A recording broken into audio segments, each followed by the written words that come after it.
putting tolls on Cape Cod bridges. That is the idea one Massachusetts town is floating around. This proposal, naturally, it is sparking a flurry of reaction from all across the Commonwealth. NBC 10 political reporter Matt Pritchard is live for us in Sagamore. Matt, good afternoon to you.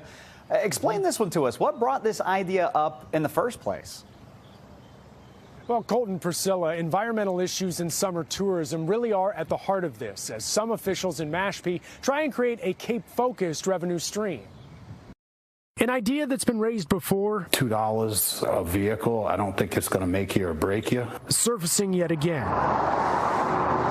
Tolls on the Cape Cod bridges being broached during a Mashpee Select Board meeting. Thank you for all your work. With Vice Chair David Whedon suggesting added revenue could create meaningful environmental change. How can we create a new mechanism that can be dedicated specifically to wastewater infrastructure? Any concern for you that Beacon Hill legislators, the governors, just aren't going to hear this? You know, I'm sure it's not going to make everybody happy. The idea sparking pushback from drivers and politicians alike. They get enough money, you know, from the taxes that they don't need to burden us with them. I don't support tolls on the bridges. But for businesses on the other side of the bridge, this is a bit more complicated. They see the silver linings while also recognizing the downsides. My gut reaction is why not? But that's just my gut reaction. You know, I think the devil's in the details. Peter Murner is the owner of Knockabout Brewery in Mashpee, a business that depends on tourists passing through.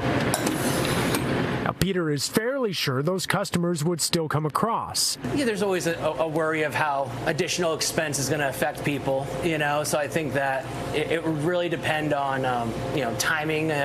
Is it seasonal? Is it year-round? Factors David Whedon is also taking into account. At the end of the day, I think the residents, the towns need help. Now, keep in mind, this is a time of change for the Cape Cod bridges. Both the Bourne and Sagamore bridges are expected to be replaced. Fundraising is ongoing. $1.7 billion in federal funds has been secured, with $700 million in state funds. In Sagamore, Matt Pritchard, NBC 10 Boston.